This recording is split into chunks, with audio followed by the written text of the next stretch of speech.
The lack of adequate housing for poor South Africans has been a neglected challenge that has permeated much of the country under the apartheid government. It wasn't until the early 90s that it gained the attention it deserved. The newly elected democratic government put systems in place to address it head-on. The initial blueprint presented by the government consisted of subsidies that included social housing. The Shra is an entity of the Department of Human Settlements. We were specifically set up under the Social Housing Act to focus mainly on the social housing program of the department. What we do is to facilitate the development of social housing within the country. Shra has to see to those that cannot benefit from the RDP or BNG housing. So those that fall within a gap bracket where they cannot get funding from the banks, neither can they benefit from the BNG program. So we need to make sure those people are accommodated within the space. Over time, lessons were learned and new threats and opportunities emerged that necessitated the enactment of the Social Housing Act of 2008.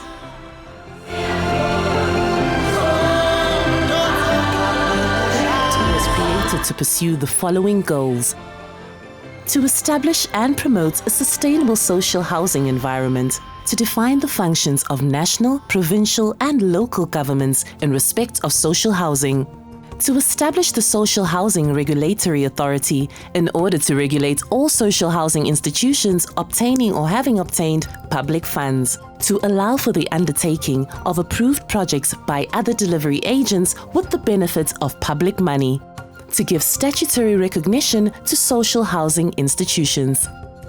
Its enactment paved the way to the establishment of the Shra 2 years later. The mandate is threefold. One, it's to enable the development of the sector, invest to develop projects, and very importantly, is to then regulate. So on the enablement side, we have quite a number of grants that we use. Interventions like municipal support interventions, project development capacitation grants, and various other instruments that assist grant recipients to get their projects ready for us to invest. It is that pot of money that really is there to assist anyone in the sector with general capacity building. It would fund things such as training, research work, social facilitation, capacity building for some of these new SHIs that may perhaps lack in that capacity. The primary instrument that we use on the investment side is the Consolidated Capital Grant. It's a conditional grant that gets blended with other financing, equity and debt, and the total package of the funding is then used to develop the project. So I've got portfolio managers who work with the actual applicants for grant funding, who will then take them through the processes until they've satisfied themselves that it meets the requirements for grant funding, which is where the Shra then starts to consider those projects if they are eligible for funding award. The regulatory side is to ensure that grant recipients then adhere to the conditions attaching to the grant. And those requirements are very clearly outlined in terms of the Social Housing Act. We have an institution, we've accredited them, and we see in terms of their reporting that they seem to not be doing a good job. So we would then engage with them regularly because of their quarterly reporting to us. And we do that through our compliance officers. and we work with the institutions. But unfortunately, sometimes even that would not necessarily yield any results. We have a section in our Act that says to us we can intervene, and that would be the regulatory enforcement side.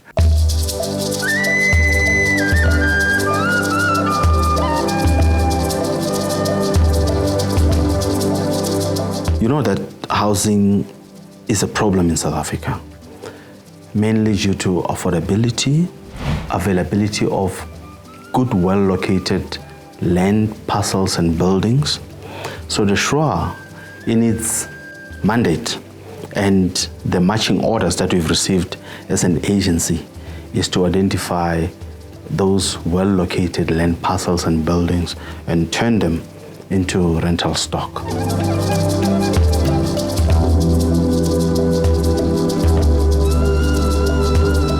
We're trying to make sure that someone who pays 800 rands in a shack or in a backyard rental or a garage in the township can in fact pay the same amount in a self-contained flat, either bachelor, 1 bedroom or 2 bedroom, your own self-contained unit where you lock up, you walk away, go to work, take kids to school, and come back to your own apartment without sharing any of the ablutions or kitchen. In its history, the Shra has forged and maximized on key relationships with social housing institutions to deliver homes to ordinary South Africans. The SHIs are not-for-profit companies that are accredited by the Shra through a rigorous process that aims to guarantee the highest quality of standards across all spheres of work. Once accredited, their main purpose is to envision the projects and then work with municipalities, provincial governments, relevant professionals, financial institutions, and the Social Housing Regulatory Authority to bring it to life. The Shra has interacted with many men and women behind some of the most successful SHIs and saw firsthand how their passion to effect change in their respective communities drives them to achieve astounding results one day at a time.